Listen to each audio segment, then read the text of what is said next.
CRY will always do everything we can to support families after a tragedy.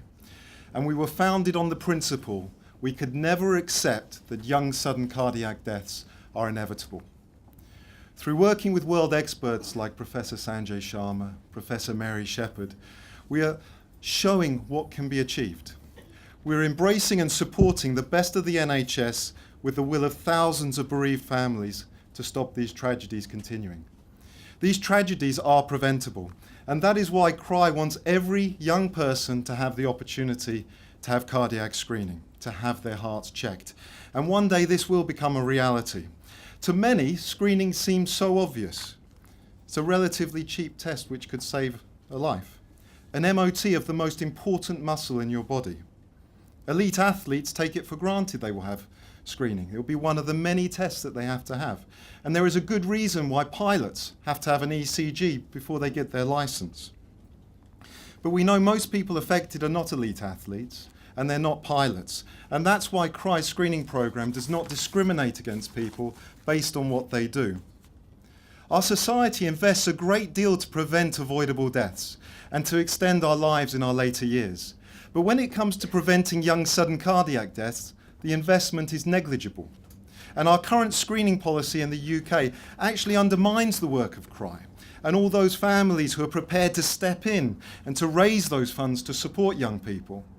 So what is it we can do about this? Well, on one hand, we can step back, we can just keep on doing what we're doing, get our heads down, we can raise the funds, and we can offer the opportunity to young people to be tested. And we're going to keep doing this with the incredible support we receive throughout the UK. However, with MPs behind us, we could have a UK policy which could embrace the energy of those who are committed to achieve something positive out of their tragedy.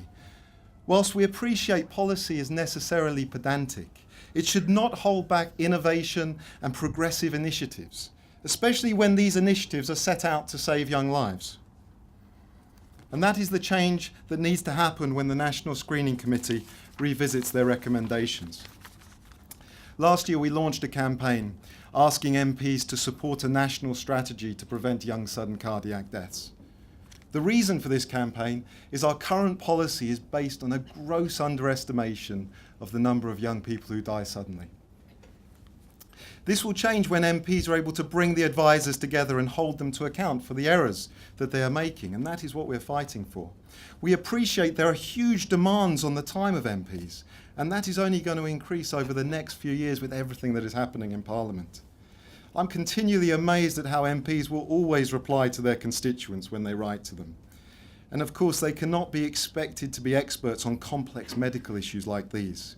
That is where they need to rely on their advisors, and that is all we want them to be able to do, and to bring those key advisors together so there can be at least some agreement on the facts. 600 young deaths, young sudden deaths every year is important. It's important. That's 3 times the number of people in this room here tonight, every year. At a time when there is so much division in politics, we hope there can be unanimous agreement that more should be done to prevent these tragedies.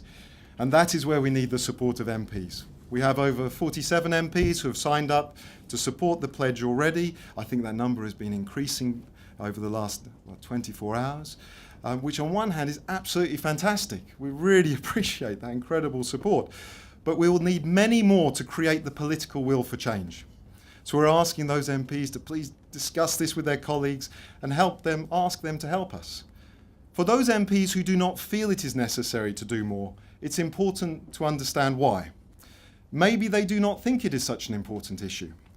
Maybe they believe, as they may have been told, that it's only 1 death a week, not 12. Maybe they need to visit the CRY Centre for Cardiac Pathology. Many MPs have written back to CRY families, in essence saying that enough is being done. And they quote the current UK position that screening is not recommended. And yes, AEDs are really important. And yes, more CPR is essential. Every young person should be taught CPR. We should all know CPR. But most of the young deaths, as Sanjay said, will occur at rest or during sleep, when these will not help. We need to identify people, those people at risk, before there is a cardiac arrest. When we consider the family, the children, the siblings, the partners, the parents, the grandparents, the relatives, and the friends of those who have died. We can see that every year thousands of people are having their lives ripped apart by these tragedies. And that is why we need the support of MPs, because it is simply not right for this to continue. Thank you, everyone here, for everything you do to support CRY and helping us to save young lives. Thank you.